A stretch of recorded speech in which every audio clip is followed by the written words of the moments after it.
mawalang galang na si kay Congressman Adjong at sa iba pa na congressman natin, nag-i-instigate sila na mag-imbestiga ang NBI. Hindi naman sila yung tinatakot, yung mga senador eh.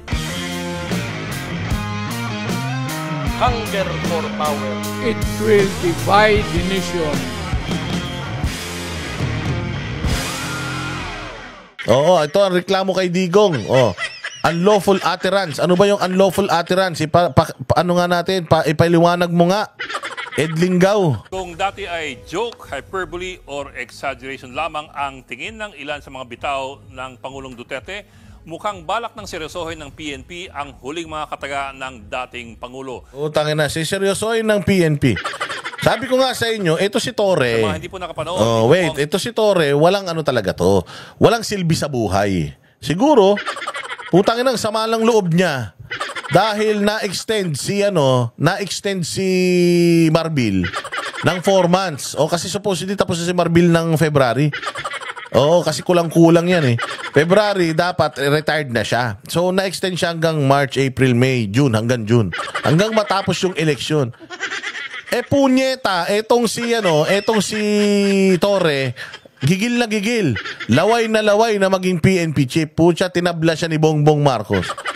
Ngayon, sumisipsip. Meron pa siyang, bagong Pilipinas na ngayon. Noong panahon ni Duterte, magulo. Gago! Panahon ni Duterte, magulo. Paano naging magulo nun? Kalahati nung panahon ni Duterte, walang krimen dahil pandemic, tanga. Tanginan to si Torre, walang utak talaga. Bopols talaga. Magulo na nga yung huling 6 na taon eh. Dadalhin pa ba naman natin ngayon? Gago. Yung huling 6 na taon ni Duterte, halos 3 taon, lockdown, walang krimen. Tarantado. Paano naging magulo yung 6 na taon? 2 taon dun sa 6 na taon, hindi tayo makalabas ng bahay dahil sa virus. Tataka nga ako, ba't hindi ka pa nadali ng virus eh? O baka ikaw yung virus? Ganun pa siya. Hindi magulo ng panahon ni Duterte. Magulo ng panahon ni Duterte, pulis ka na nun eh. Di ibig sabihin ng panahon ni Duterte magulo, ikaw pulis ka nun, di wala ka rin nagawa bilang isang alagad ng batas dati, tanga. Gunggong, ba't ngayon ka lang ba naging pulis?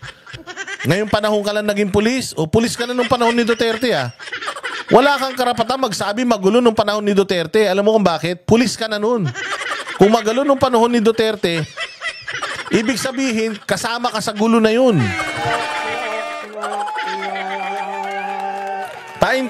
Taing-tae si Torre na maging PNP chief. Paano ko? Awang-awa, bisit na bisit siya. Paano in-extend tong isa? Akala niya siya na, mantakin mo lahat ginawa ni Torre ha. Binaboy niya yung simbahan ng KOJC. Naghukay sa basement ng eskwelahan ng JMC. 16 na araw na pinatira yung mga pulis dyan. Akala mo naman terorista yung hulihin nila. Mantakin mo hulihin nila, pastor. 6,000 na pulis ang nilagay niya dyan. Kumbaga lahat ng illegal ginawa niya. Lahat ng inutos sa kanyang mali, ginawa niya. Siguro, sa panalangin na siya ay magiging PNP chief balang araw. Utangin na, baka 5 araw ka na lang maging PNP chief. Kapag ikaw ang ginawang PNP. Ibig sabihin, Torre, walang tiwala sa si Bongbong. Mantakin mo sa lahat ng ginawa mo at tinan mo nag-issue ka ng warrant of arrest sa Davao City na ang address sa Pasig. Tangin na, doon pa lang palpak na eh. Doon pa lang palpak na. Tsaka Torre, may 3 namatay. Actually, hindi mo kasalanan yung 2. Pero may namatay na isa doon sa ginawa mo dyan sa compound ng KOJC. May dugo ang kamay mo ng kahayupan at kademonyohan. Tapos ngayon magre-reklamo ka kay Duterte dahil nagjo-joke siya. Yung ginawa mo, hindi joke yun. Kuhang-kuha ng lahat ng lente, ng mga camera, ng mga vloggers at ng mga media, yung ginawa mong kahayupan dyan sa Kingdom of Jesus Christ ng 16 na araw. Lahat ng kabulastugan mo, lahat ng kabalbalan mo, ginawa mo dyan. Mantakin mo ikaw ay Iglesia ni Cristo ka pa naman.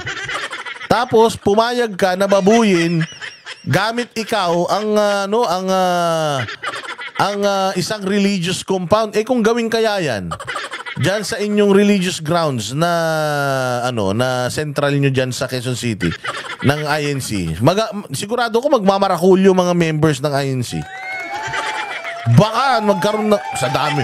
Nakita nyo yung dami nila dun sa may luneta? Puta, pag lahat yun naglabasan, tangina na pag ginawa nyo sa INC yan at lahat yun naglabasan sabay-sabay, delikado talaga kayo. Pinagdamit. Yung mga hindi mga pulis, pinagdamit pulis, umamin pa. Sabi ko nga sa inyo, itong mamang ito, si Torres, sa impyerno talaga yan mapupunta. Yung ganyang itsura, walang puwang yan sa langit. Oo, yung mga yan, masaya lang sila sa buhay nila dito sa... Mantakin mo, ilang taon ka na? Konti na lang. Makikipagkita ka na kay Satanas, hindi mo pa inayos yung buhay mo. O so ngayon, nirereklamo niya si Digong dahil doon sa dahil doon sa remarks na pagpatay. Samantalang ikaw nga, nakapatay ka eh. Noong nagpunta kayo dyan sa KOGC, may isang namatay dahil sa kayupan mo eh. Diba? Tapos ikaw pa may gana magreklamo ng rebellion at sedisyon. Ikaw pa may gana magreklamo talaga sa dami ng kahayupang ginawa mo sa loob lang ng 1 taon. O sa loob ng 1 taon, lahat ng kahayupan na pwedeng gawin ng isang tao sa buong buhay niya, ginawa mo lang sa loob ng 16 na araw. Ganun ka kasama, Tore. Tapos irereklamo mo si Digong dahil nag-joke siya. Kapal ng mukha mo kung ako ang piskalya dyan eh. Utangin na, hindi ko talaga papansinin yan eh. Dahil alam ko na nagpapasikat ka lang eh. O sige, diretso. O ano ba yung nireklamo niya kay Digong? Hindi, alamin natin kung ano yung nireklamo niya kay Digong. Bakit ko ba kasi Bakit ko ba kasi sinasabi yung kay na mali itong pagkakaintindi ni Torre dito. O ayan ano sabi? Mawalang galang na si kay Congressman Adjong at sa iba pa na congressman natin. Nag-i-instigate sila na mag-imbestiga ang NBI. Hindi naman sila yung tinatakot yung mga senador eh. Oh, hindi naman kayo tinatakot eh. Yung mga senador ang tinatakot tapos kayo yung nagdidemanda. Tapos sinasabi pa niya na hindi daw siya utusan ng Malacanang. Hindi ka talaga utusan ng Malacanang. Oh, kung ako, mag-uutos pa ba ako sa'yo? May kusa ka naman. Alam naman nila may topak ka. Pero naniniwala ba kayo? Di siya inutusan ng Malacanang? Ako, ito, opinion ko lang ha. Hindi ko sinasabing totoo. Di nga. Mawalang galang na si kay Congressman Adjong at sa iba pa na congressman natin. Nag-i-instigate sila na mag-imbestiga ang NBI. Hindi naman sila yung tinatakot yung mga senador eh. Oh. Senador ka ba, Tore? Di ka naman senador, apektado ka. Di ka. Tayo na yan. Dito sa speech ni Duterte, ang dami-daming mga sinabi. Seryoso pa si Duterte na sinabi, bangag yung presidente ha. Oh, bakit hindi mo kausapin si Bongbong para magpa-drug test? Oh, bangag nga daw. Pinipick up mo yung joke, yung totoong sinabi, hindi mo pick upin. Alagad ka ng batas, sabi mo, it's your moral obligation. Moral obligation, sinasabi nga dito, adik si Bongbong. Di ba moral obligation mo din na i-oblige or at least man lang i-convince yung presidente natin magpa-drug test? Oo, if moral obligation yung yung pagbabasihan mo dito sa pagkaso mo na to. O diretso. Sinabi ng dating Pangulo noong Martes. Marami kasi sila, ano dapat ang gawin natin? Patayin natin yung mga senador ngayon para mabakante. Ano reaction ng mga tao? Di ba nagtawa na yung mga tao? You don't need to be a rocket scientist para maintindihan mo that what PRRD uttered is a joke. Nung sinabi ba ni Duterte na patayin natin, nagsigaw ba yung mga tao? Yes, tara na. Tapos kumuha ng mga baril, lumabas. Di naman di ba? Nung sinabi niya yon, anong reaksyon ng mga tao? Nagtawanan. Sabi pa nga niya, pasabugin natin. Tapos binawi niya pa nga yan Sabi niya pa, wag naman, kawawa naman sila. Hindi ba? So bakit kailangan natin problemahin tong wala naman dapat kaproblema? Ang sinasabi nila, private person na siya eh. He is not, kumbaga, wala siyang immunity. He's not immune sa mga suit. Well, on the contrary, ito yung tamang paraan. Instead of magpa-interview ka na magpa-interview at batikusin mo ng batikusin, sampa na ng kaso. Ito naman ang maganda sa ginawa ni Torre. Na nagsampa siya ng kaso. Kasi yun naman talaga yung dapat gawin. Kung may problema ka, sampa ka na kaagad ng kaso. If you feel like he violated a law, then magsampa ka na kaagad ng kaso according doon sa na-violate niya. Which is, pinapalakpakan natin kay Torre. Tama naman yan, Torre. It's just that, ang personal opinion namin, kung merong tao na dapat nagfa-file ng mga kaso patungkol sa mga ganito, hindi ikaw yun. Bakit? Wala kang moral ascendancy. Oo, wala kang morals para hindi kami maniniwala na ang pinaghuhugutan mo dito ay ang iyong moral compass. Yung moral compass mo, wasak eh. Sira eh. Oo. Nakita namin yung reputasyon mo. Nakita namin kung gaano kadumi ang kamay mo. Kaya huwag kang magmalinis. Yun lang naman. Pero yung ginawa mong pagsasampa ng kaso, tama yan. Oo, pero yung isinampa mong kaso, ito, dinidiscuss natin. Tingnan natin kung tama o mali.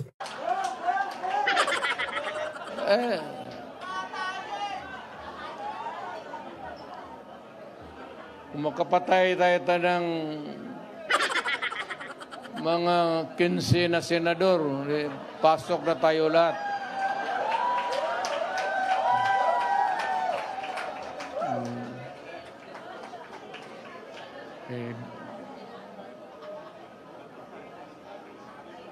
Pero kawawa naman. Pero nakakainis kasi yung, hindi naman lahat. Pero, sabi nga, talking of opportunities, the only way to do it is to pasabugin na lang natin yung ano. Di ba? Wah! Tatawa na yung mga tao. Kaya ang killjoy nyo naman. Masyado naman kayo, wala kayong kabuhay-buhay. Pati joke, siniseryoso nyo, Diyos ko po. Yan po ay nung campaign kick-off ng mga senatorial candidates ng PDP sa Club Pilipino noong Martes. Pero agad bumuelta ang PNP, particular si PNP CIDG Chief Nicolas Torre. Kung inyo Good job ka dyan, CIDG. Good job ka for doing this. Pero sana lang, ito lang ang gusto ko sana. Sana hindi lang kay PRRD ikaw ganyan. Sana sa lahat. Sana sa lahat ng krimen sa Pilipinas na nakikita mong mali, sana tumayo ka at magsampa ng kaso. Katulad yan, si Duterte, sinabihan niya ng bangag si Marcos. O magsampa ka ng kaso kay Duterte. Na libelous, sabihin mo, libel. Yung sinabi ni Duterte na bangag si Marcos. Hindi mo maisasampa yun. Bakit? Kasi kailangan yung patunayan na yung sinabi ni Pangulong Duterte ay hindi totoo. By what? By how?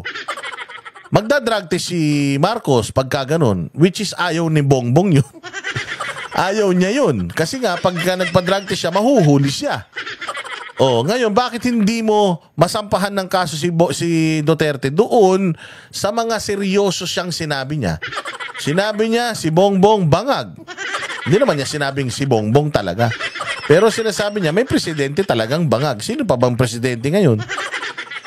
Magsampa ka din ng kaso doon, bilis. Sampahan mo si Duterte ng kasong libel, grave libel.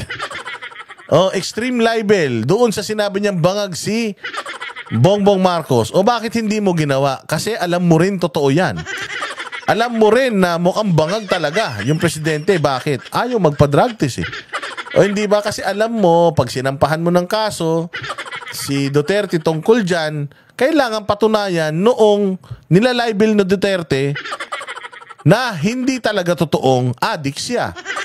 Magpapadrug test siya ngayon. Magagalit si Bongbong pagka idinimanda mo si Duterte ng libel. Dahil addict si Bongbong, di ba? Kasi nga, wala silang planong patunayan na hindi sila addict. Kasi nga addict! Sabog! Mabibilib ako sa iyo, Torre, kung sampahan mo si Pangulong Duterte ng libel doon sa sinabi niya kay Bongbong Marcos. Doon ako mabibilib sa'yo. Pero anuin mo siya, sasampa mo siya ng kaso sa isang joke. Utang ina niya, tanga na lang ang makikinig sa'yo. Natatandaan, si Torre ang ground commander ng PNP nung hinahalughog ang KOJC compound ni Apollo Kibuloy nung nakaraang taon. Diba? So, hinighlight na siya ang ground commander nung hinahalughog yung KOJC compound noong hinahanap si Pastor Apollo Kibuloy. So, ang sinasabi doon nito ni Ed Lingaw, ito ang ground commander, ito ang may kasalanan kung ano man ang nangyaring kabulastugan, human rights violations, at kung ano pa mang mga violations ang nangyari dyan. Ito lahat ang may kasalanan. Even the death of one KOJC member dahil sa kanilang hayop na tear gas, ito ang may kasalanan. Why? Because lahat ng nangyayari doon, utos niya. Kapal ng mukha mo. Ang dami mong pinirwisyon tao, ikaw pa yung mahilig magsampat ng demanda? Si Kibuloy ay matalik na kaibigan ng mga Duterte. Agad nagsampa ng reklamo si Torre laban sa dating Pangulo, inciting to sedition. Puro naman inciting to sedition. Bakit? Ginagamit mo yung inciting to sedition kasi Nobel yan. So gusto mo makulong si Duterte ng Nobel, sigurado ka na dyan.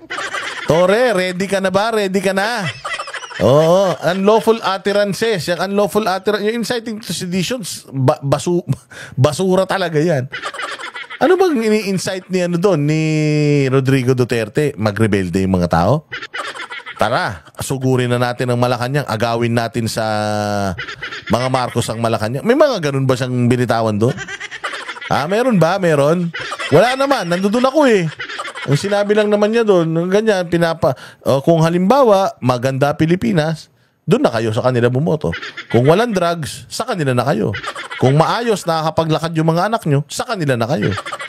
It's up to you. Kung sa tingin nyo naman, kabaliktaran yung mga sinasabi ko, di boto na kayo dito sa amin. Di ba? Simple, plain.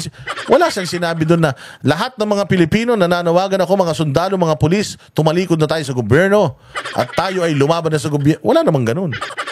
Anong inciting to sedition? Wala ka na bang ibang alam na ikaso? Kundi inciting to sedition, meron pa. Yung unlawful utterances, pakinggan natin. At unlawful utterances. Sa Article 154 ng Revised Penal Code, ito po ang tinatawag na unlawful utterances. Ayan unlawful utterances. Encourage disobedience to law and authorities. Encourage disobedience to law and authorities. Meron ba siyang sinabi sa mga otoridad? Meron ba siyang sinabi sa pulis na maging disobedient? Meron ba siya sinabi ng mga pulis, mga sundalo? Patayin na natin yung mga senador. Meron ba siya sinabing ganon? Wala naman, di ba?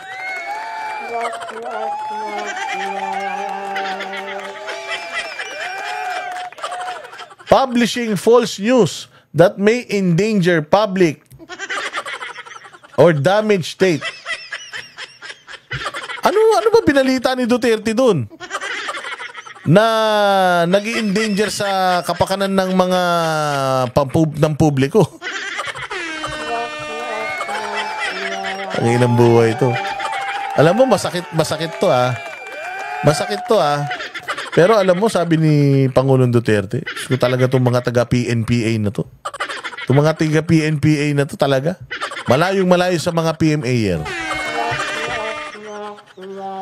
Praise, justify, extol, and act punishable by law. Praise, justify, meron ba siyang ginastify dun sa sinabi niya? It was just a joke. Oh my God, pero matakin mo. Pinaghihirapan pa ni Ed Lingaw tong isa-isahin yung isang joke. Ano pa ba, Ed Lingaw? Ang pagpuri o pag-justify ng isang bagay na pinagbabawalan ng batas, ang paghihikayat ng disobedience sa batas at sa mga otoridad, ang paglabas po ng false news na maaaring magdulot ng gulo o ng panganib. So medyo malawak po siya. At ang parusa sa kanya, ito lamang, 6 na buwang Gago po siya. 4 to 6 months in prison, 1,000 fine. Nabigyan na kita ngayon ng 1,000, Tori, tumigil ka lang. Sabihin mo kung saan, Gcash kita ng 1,000 para tumahimik ka. Bumili ka ng Jollibee, manood ka na lang ng TV. Walang iya ka. Wala na ba ibang trabaho si IDG? Wala na ba kayong ibang mga hinahanap-hanap ng mga kriminal? Bakit itong mga ganito pinag-aaksayan nyo ng panahon? Sayang yung pasweldo ng taong bayan sa inyo. Hindi nyo naman trabaho to eh. Kakulong at hanggang 1,000 pisong multa. Pero ito po ang mas mabigat, ang lalong mas malawak na inciting to sedition. Isa po sa mga paboritong kaso o ikaso ng gobyerno laban sa kanyang mga kritiko. Sa Article 142 ng Revised Penal Code, ito po ang pag-uudyok sa mga tao na gumawa ng sedisyon. Ang Inflict act of hate. Revenge on public officer, private persons. Ayan. Yun daw yung inciting to sedition. Rising tumultuously by force or intimidation to prevent government exercising function. Tangina, kahit isa dito eh. Walang ginawa si Duterte eh. Revenge on public officer. Taragis talaga yan. sedisyon naman ay ang magulong pag-aaklas para pilitin o takutin ng mga otoridad at pigilan ang pagpapatupad ng batas. Magulong pag-aaklas. Nag-aklas ba tayo nun? Magulo ba tayo nun? Saya-saya kaya natin nun. Tore, matulog ka na. Kaya na, isip ka kasi ng isip sa PNP chip, hindi ka bagay dun, maitim ka eh. Nakita mo ba si Barbil, ang puti-puti? Oo, flawless, putang ina, Becky. Yung kutis yung kutis ni Marbil, putang ina, kala mo hindi nag-march sa arawan?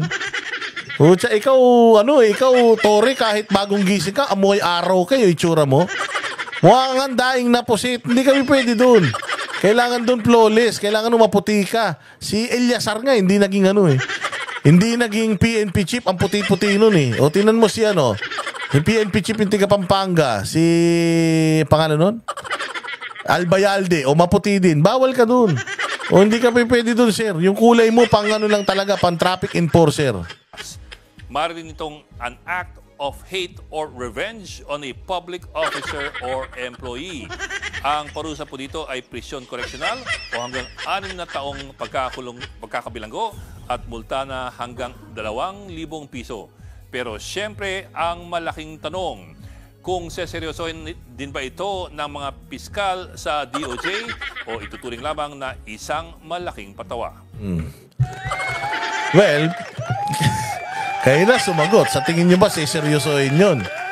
O isang malaking patawa? O ito ang sagot naman ni Jimmy Bondoc patungkol dyan. Napakaganda ng sagot ni Jimmy Bondoc patungkol dito na kailangan nyo marinig bago tayo mag-push forward. You know, Gretchen, nung simula pa lang ng campaign ko, I vowed na talaga magre-real talk lang ako. Win or lose, magre-real talk lang. So ito po ang real talk. This is my contribution to everybody sa ating political conversation. Wala po kayong narinig ngayon dyan na tao who meant what they said. Lahat po ito ay PR lamang. Do you really think the president, the former president, means it pagpapapatay siya ng mga senador? No? Lahat po ito is really just nagko-compete lang po sila ng lahat for your ears, for your attention dahil mahal po ang airtime. Kaya ang sa akin po, talagang tingnan ninyo ang history namin ng mga kumakandidato. Nothing more. I'm not asking for your votes. I'm just asking, suriin nyo na lang yung mga tao. Huwag na po kayo magpaloko sa mga ganyang PR. Luma na yan eh. Well, Diba? It is all just for PR. It just so happened na PRRD is a very effective and efficient PR person. Sobrang galing ni Duterte. To the point na even yung joke niya, siniseryoso. Ganun kalupit si Duterte. Ganyang kalupit si Duterte mag-endorso at ganyang kalupit si Duterte magpropaganda. Ganyan kagaling yung utak niya. Alam niya kung papaano iikot yung mga switch ninyo. Alam ni Duterte kung papaano i-flip yung switch ng mga kalaban. Alam ni Duterte when at kung ano ang sasabihin to expose yung kabubuhan ng kanyang mga kalaban. Tingnan mo. 'Di ba? Pagkasagot na pagsagot niya, maikli lang. Anong ginawa ng Malacanang ni Bongbong? Puta, bula ng bibig. Bula bibig, pak, ginamit ang media, ginamit ang pulis, ginamit ang mga congressman. Putang ina, salita, yak, ganon. Yang ginawa ni Duterte, ganito yan. Tangina nyo, matagal na naming alam. Matagal na naming alam, kilala si Duterte. Hindi nyo kailangan ipaalala sa amin dahil minahal namin yan kay Duterte. Yan yung talagang minahal namin kay Pangulong Duterte. Yung pagiging totoo niya. At yung napakahusay niyang babain yung emosyon ng mga tao. Ang galing niyang paglaruan yung isip ng mga tao. At dito mo malalaman sa mga sinasabi ni Duterte kung sino talaga yung mga tanga sa Pilipinas. Yung mga tanga sa Pilipinas, makikita mo kuda ng kuda sa TV, sa social media. Yan yung mga pulpul sa Pilipinas. Anong sabi? Anong sabi ni NBI director patungkol diyan? Mawalang galang na si kay Congressman Adjong at sa iba pa na congressman natin, nag-i-instigate sila na mag-imbestiga ang NBI. Hindi naman sila yung tinatakot, yung mga senador eh. Hindi naman kayo tinatakot yung mga senador. So si Bongbong, nung sumagot siya dito, hindi ba sa siya doon sa sinasabi ni NBI, Bongbong, salita ka ng salita eh. Hindi naman ikaw yung affected eh. Masyado kang affected, hindi ka naman dapat maapektuhan pero masyado kang affected. Di ba lumalabas yung mga kabubuhan nung mga kumakalaban sa mga Duterte. Ito yung sinasabi ni Jimmy Bondoc na itong mga nagsasalita sa kabila, they have to say it para sa free airtime dahil ang mahal ng airtime. So sinasabi nila itong mga ito para maikandidato nila yung mga kandidato nila at dito pinakikita nila how effective yung kanilang propaganda at gaano sila ka-epektibo bilang mga campaign managers nitong mga kumakampanya. Si Bongbong, panay ang salita, tinan mo kung anong nangyayari. Binubu ng tao, pinagtatawanan, gigil na gigil ng tao. Tapos ngayon maglalabas sila ng survey na tuwan-tuwa daw yung mga Pilipino sa kanya. Ulul! Paano natuwa ang mga Pilipino sa yung kupal ka? Paano natuwa ang mga Pilipino sa iyo? Yung inyong tawag diyan, yung proclamation nyo. Nilabas na sa mismong page mo, pinagtatawanan ka pa ng tao. Ikaw na nga daw ang may Guinness World of Record ng lahat ng pinagtatawanan ng mga tao sa kanyang sariling post. Yung haha. Nantokwa ka Walang hiya ka. Sa totoo lang. Diyos mio. So, yun ang magaling sa mga Duterte. Yun yung sinasabi dito ni Jimmy Bondoc that it was just a joke. Joke lang po yan. Huwag niyong seryosohin. Nandudun ako noon, nagtatawanan yung mga tao. It was our proclamation and that's how PRRD addresses yung audience of what to do. Binawi naman yan kalaunan. Pero mas marami siyang sinabi dyan sa press con na yan or dyan sa speech niya na mas kailangang intindihin at mas kailangan i-pick up ng media at ng gobyerno. Ano yun? Yung mahal na presyo ng bilihin, pagtaas ng krimen, droga, nagbalik na, at saka yung addict yung presidente. Yun ang dapat na hina-highlight ng media dito, hindi yung joke. Diba? Dapat ang hina-highlight ng media yung mga kabulukan na in-expose ni Duterte. Ano pa yung mga in-expose ni Duterte? Na ang Congress daw ang pinakabulok na sangay ng pamahalaan. Diba anong reaction nila when PRRD said it? Nawala ng prangkisa ang SMNI. Tinrabaho ang Kingdom of Jesus Christ. Tinrabaho si VP Sara, si Bato at si Bongo.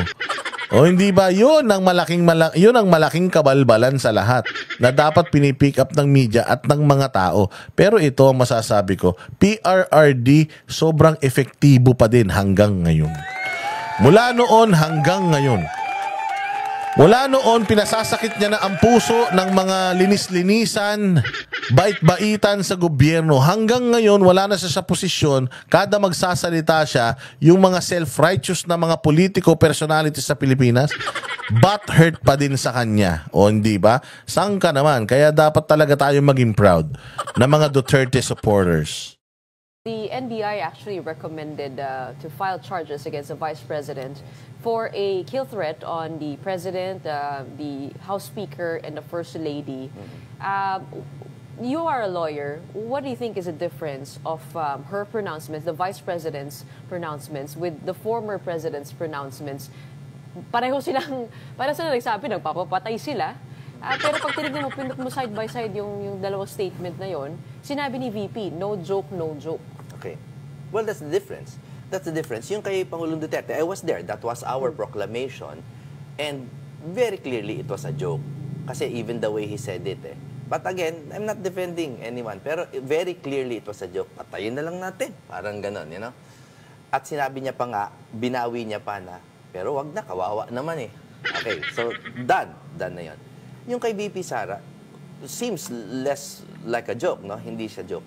But I do go with the argument that it's a conditional threat. Parang sinasabi niya na pag namatay ako, patayin niyo to. Abogado yan, ha? It's a conditional threat. So, it's not a direct threat.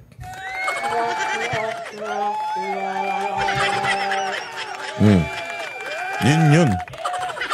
Oh, so magkaiba. It's not a joke, but it's also mali pa din yung kanilang isinasampang kaso sa kanya. Mali yung kasong isinasampa kay Duterte, kay Pangulong Duterte, dahil nagjo-joke lang siya. Yung kay VP naman, even if it's not a joke, it is not a death threat. It's a conditional threat that if something happens to me, oh, you know who to blame, and sige, patayin mo din sila. Oh. Magkaiba yun. Sabi ko nga sa inyo yung impeachment kay VP Sara, kasama yan. Oh, kasama yan sa kailangan niyang idepensa yung sarili niya. Oh, sabi ko sa inyo, walang silbi yan. Di ba? Ayaw yung maniwala sa akin eh. Oh, so ayan po mga bossing, yung patungkol dyan, sobrang importante nito mga boss, kasi nga kina-cloud nito kumbaga tinatakpan nito yung mga totoong issues sa bayan natin, which is kahirapan, adik ang presidente, bumalik na ang drugs, at corruption, yung blankong item sa BICAM, yun talaga problema. Di natin makakalimutan yan.